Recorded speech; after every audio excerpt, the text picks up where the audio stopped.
Well. Let me get a look at the menagerie.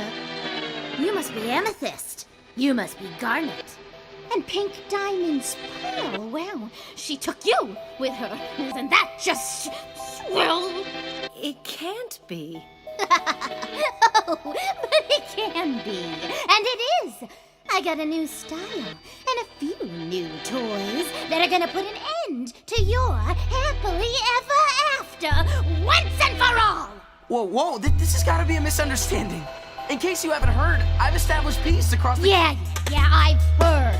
I've had your little message to the universe on loop. I just love that part where Pink Diamond spends the rest of her days on this nowhere planet with a bunch of nobodies. That's right, I heard the story over and over again. She is swell to finally meet her other friend. We're back again. We're almost done with this half of our first season. Can you believe that? No. It was a whirlwind. Yeah, it feels like it just started and we're taking a hiatus that quickly. It's more like we're in the eye of the storm and then we're going to come out the other side of it. Great analogy there. Thank you. So let's get to our guest before we just go off the rails there. Let's get to our guest. She goes by Madam Mo on Instagram. She is a self-taught cartoonist, aspiring cartoonist as well. Morgan Lombard. Morgan, how you doing today? I'm doing well. How are you doing? We're doing good. It's gonna be a great episode with animation being the theme. That's just me written all over it. It's just me written all over animation being the theme. So we've actually talked before. You've been on a previous show I had, and we talked cartoons for like an hour, something like that. I think it was, right? Yeah, like 45 minutes. It was very fun. So great. The last time we talked, Steven Universe was just ending, wasn't it? Or was it Future was just starting? I think Future had just ended because we were talking about the way they wrapped up the series. Mm-hmm. Yeah, that was... I do enjoy how they left the door open. I do too. Because it's optimistic. Yeah. Even though it's a little sad as well. Yeah, I don't know if they want to go back. I mean, I guess they explore the universe again, but I don't think they'd want to bring it all back together. Maybe like another TV movie at some point, but I don't see another type of series coming out unless they do something that's a spin-off. Yeah, I don't think they're going to keep going with it, unfortunately. I actually have the book End of an Era, and I was kind of reading it a bit and seeing that they had a lot of ideas that unfortunately had to be scrapped because Cartoon Network wanted them to cut the series a bit shorter, I believe. Yeah, it stinks when you have such a good series going on and the network's like, hey, we got to wrap this up. It's like, you guys let The Simpsons go for 40 years. Why can't we? Why can't we go with that?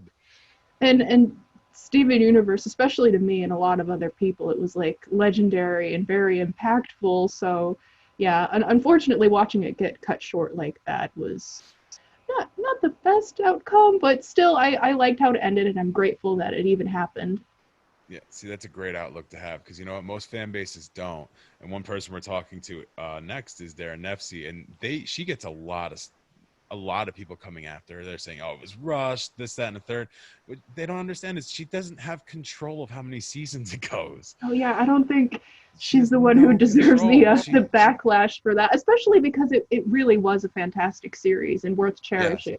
Yes. I'm in the minority of I very much enjoyed the last 2 seasons of Star. I will not say it was the first 2 seasons, but I enjoyed how it ended. I had 2 things that I think I really was like, I can't believe that. And that was the end villain was the biggest one for me. I could have sworn that they would bring Toffee back to end the series because he was the main villain the entire time, you know.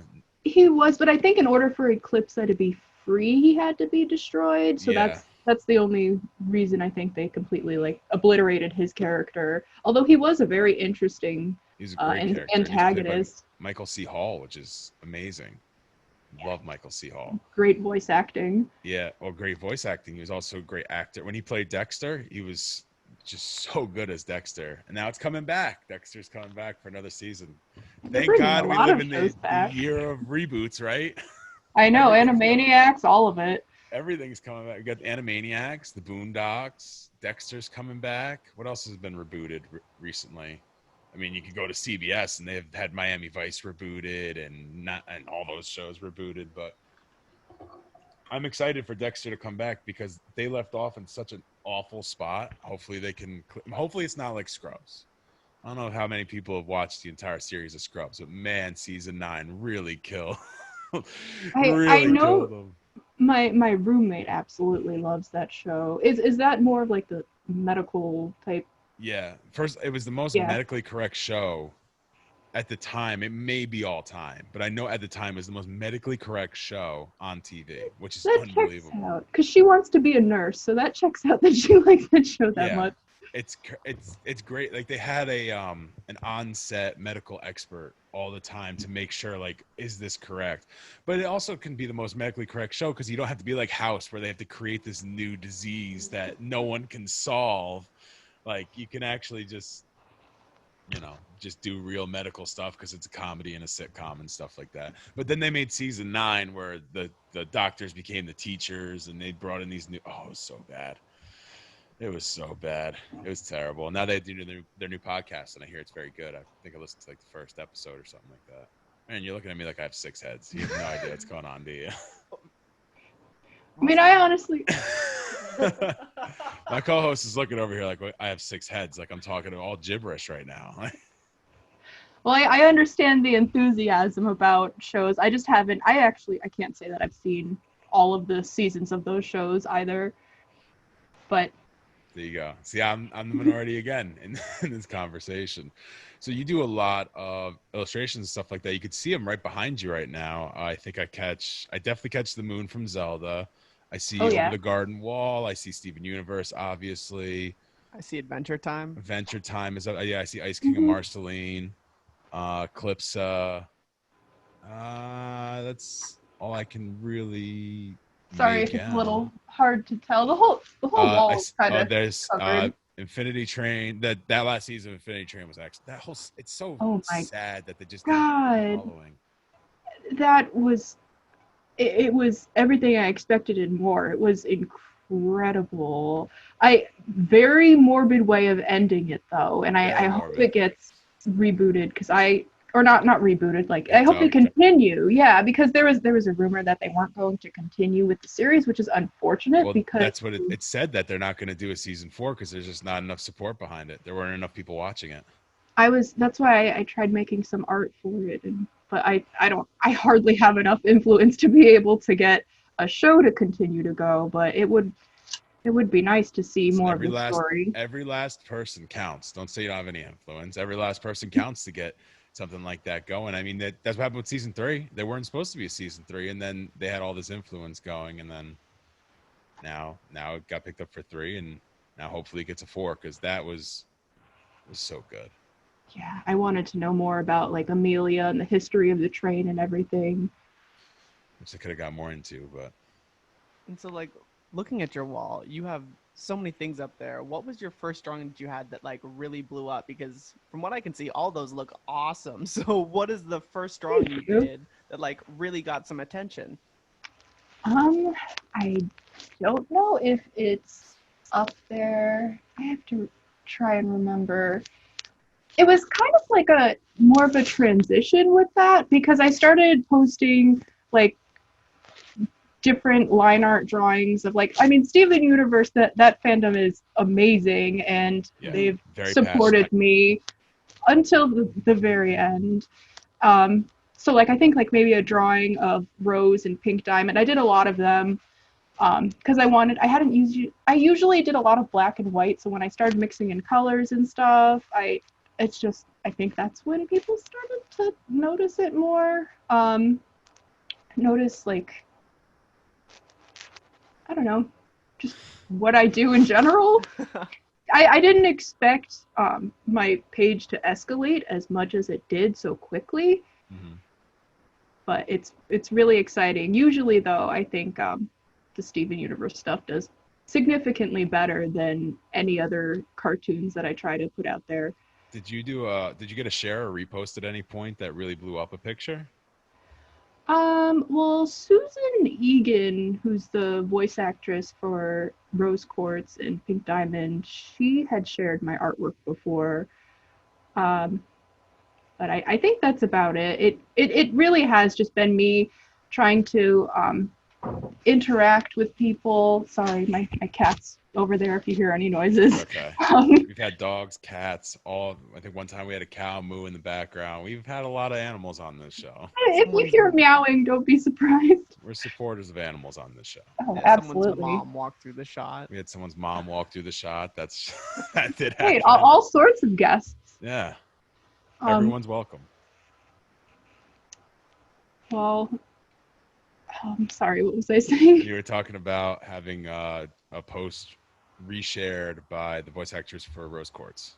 Yeah, she actually, I think she has 2 of my drawings on her page.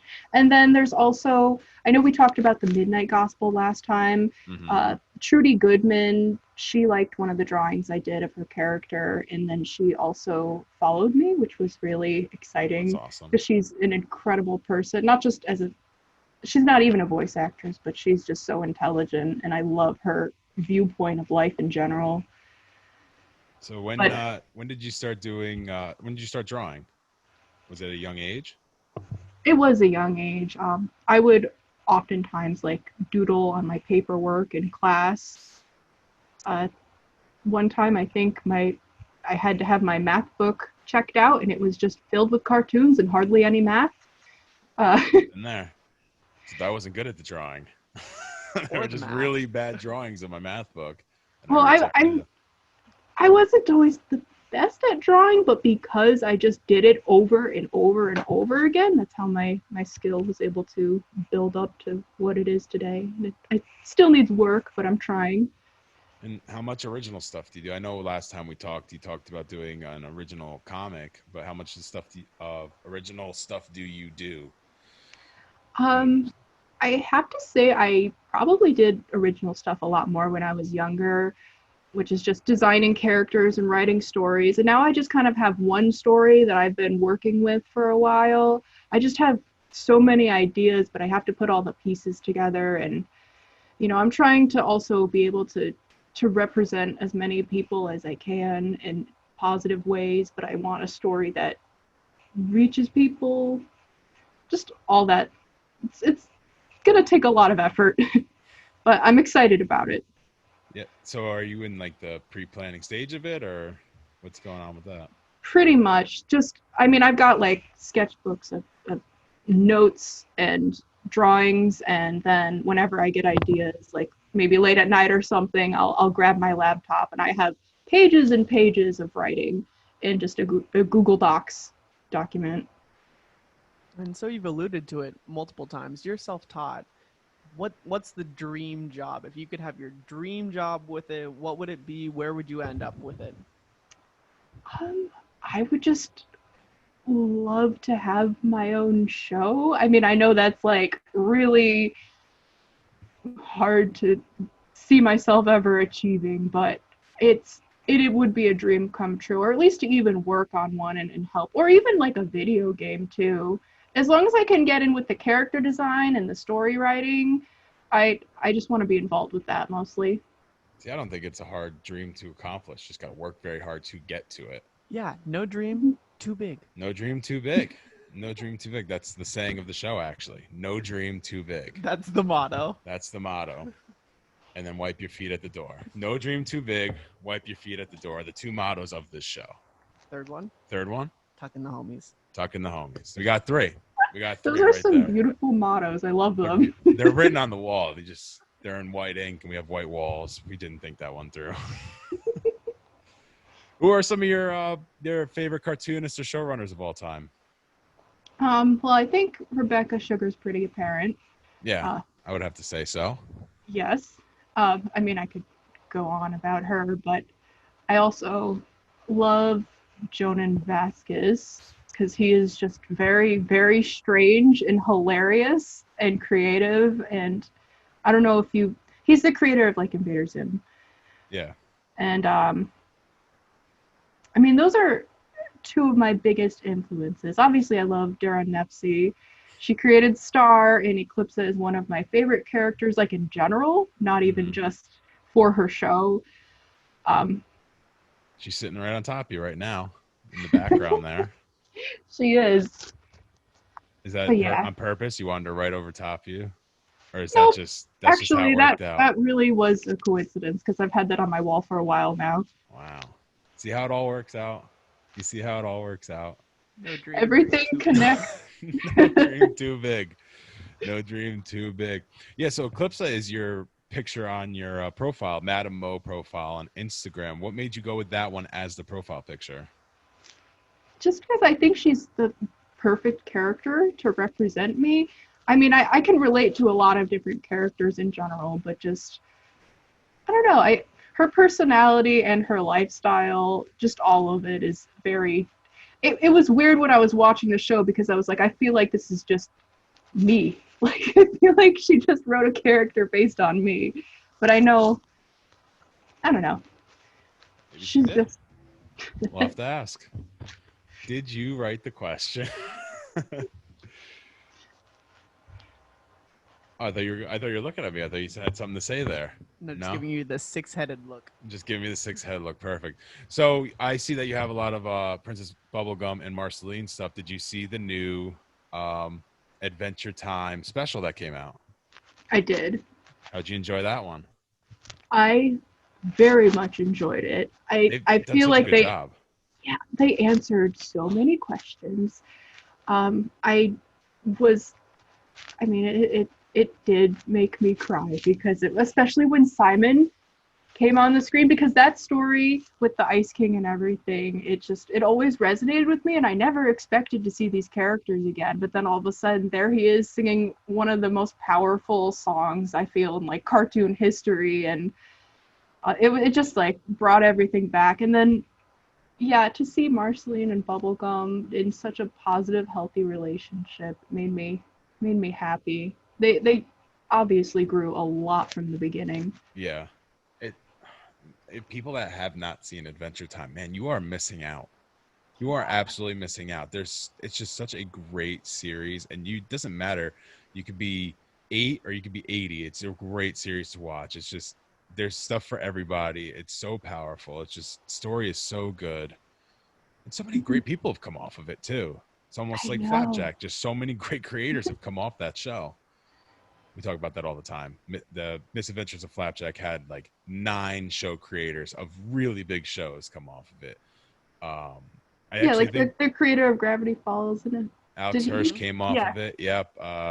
JV Quintal, I believe his name. The regular show, I believe, was it Pendleton Ward?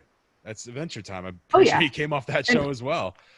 Yeah, so they've all just come off that one show. It's crazy to think like that show had so much influence on the 2010s cartoons, because then you go from there. I mean, he made Adventure Time, which ended up being Steven Universe and OKKO, and it's crazy to think about how one show just had such a big influence on so many shows. So many shows. I actually think Owen Daniels came off one of those shows too, and that's Infinity Train. Owen Dennis? I think it's Dennis. Daniels is a different person. I said it, I'm like, that's not right. That's close enough. That's close enough. He can call in and tell us that we said it wrong. If he's that mad, he can call in and tell us, hey, that's not right. What about some of the new shows? I know you did. I don't know if you saw them or not, like Owl House and Amphibia. Have you gone on to those yet? Oh yeah, I jumped on. You jumped on? How do you like that one? Owl House, from the first half of the season 1 to the second half of season 1. Big swing. Big swing from the first half to the second half. Oh yeah. Oh my gosh. And the second to last episode, Agony of a Witch. Mm-hmm. Oh my god. That one was, not only was the story amazing, but they stepped up the animation too. I don't know if it was that noticeable, but like the scene where I don't know if I should be talking so many spoilers for such a new show, but it was just like one of my favorite parts to watch the Ida just become a complete amazing protective mom and just sacrifice herself. Yeah, it's one of those shows that it's gonna gain traction. It really is. It's just a matter of time at this point that it's gonna gain traction. It started to gain in the second half of that season, but There is a lot to love about that show. yeah.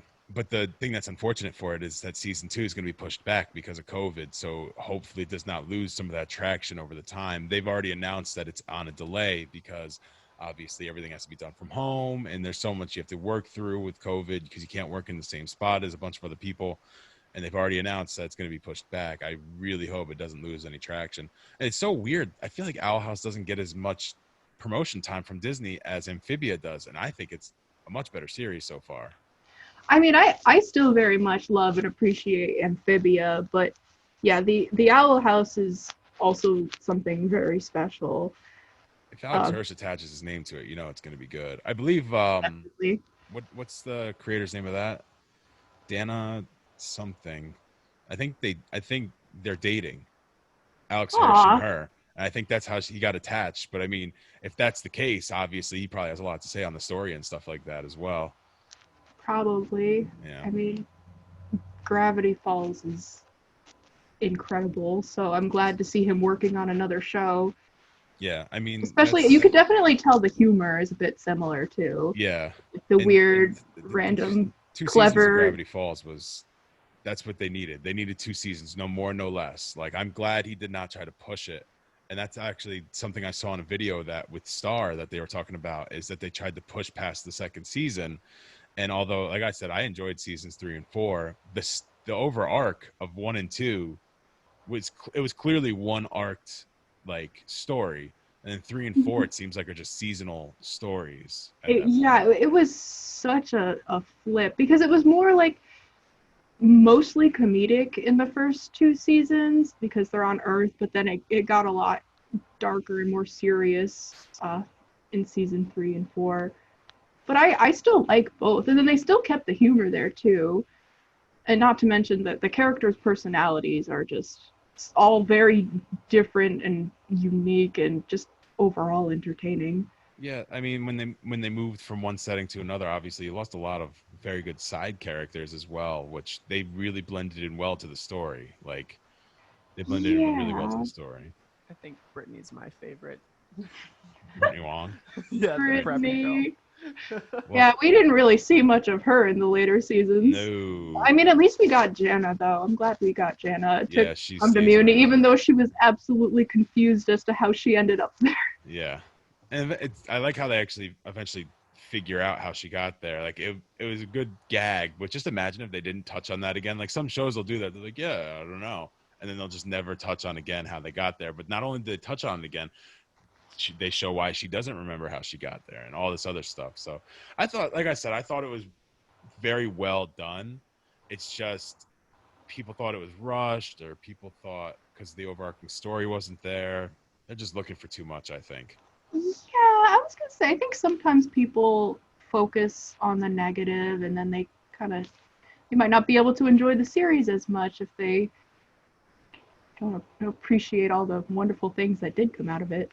Yeah, well, no one appreciates that. They want more. It's not about what they gave you. It's about what else can you get from it. And I mean, you got to enjoy it while it's there. I'm pretty sure she wants to continue on with that story, but Disney's kind of holding it hostage from them for right now. But I wish there was, at least comic books or something. I think there are some, but I don't think it's after the final. Thing. Yeah, it's not a continuation because it was such an interesting way to leave it off, where they have like an entirely new fused sort of like dimension going on there. They could have made more, at least one more season, but again, like I loved them in general. So before we wrap up here, where can people find you if they're looking for some of your work? You can just find me on Instagram at madam.mo. And is there anything else you're working on, or is it just kind of the drawings and stuff like that? Just the drawings for now. Trying to help people get through the day. If you haven't seen already, go to our Instagram page. She drew a great picture of yours truly interviewing Star and Eclipse at Butterfly, and I absolutely love the picture. It's already my profile picture on most social medias that I use. I absolutely love it. I appreciate you drawing that for me. That was great. Yeah, you're welcome. It was fun to put together. I haven't drawn Star and Eclipse in a while, and I was like, this is a good opportunity to do that. She hasn't drawn in a while, and it came out amazing. Beautiful. Why can't I have a talent like that in any way? In anything I do. You know what we should do? You're good at interviewing. Thank you. Yeah, there you go. Thank you. Finally, someone recognizes it. We should do a I'm not- side-by-side. I'm not usually a public speaker, so it's better than what I could do. Hey, we got you on this, though. We got you on this. All right, what were you saying? You Sorry. she keeps trying to say something. We're talking right past her. Like she's Sorry. not even here. It's fine. It's totally fine. But like, you should do side by side. So, her drawing, and then you try and draw it. Try to Do draw it that. side by side and see Oh, what it looks like. No way. No way. Although I do have some drawings, and they're not terrible. I can tell you that right now. I've actually drawn Star, and it's not terrible. You look like you don't believe me. We'll talk about it afterwards. No, we're going to talk about it right now because I'm pretty sure it's right here. We'll talk about it right now. You see what happens here? You see what happens here? Let's see. Do I get to Star? see exclusive art. Everybody does. A sneak peek A sneak peek. for everyone. I'm pretty sure I have here. That's the second page. I went through all those pages. It's the second page. Look, that's a drawing I did of Star and Juan. That's not terrible. It is pretty good. It's not terrible. Okay? I like it. So shove it. All right. Thank you for joining us. We have Darren Nefsey coming up next. Please stay right there. We'll be right back. This is Offstage.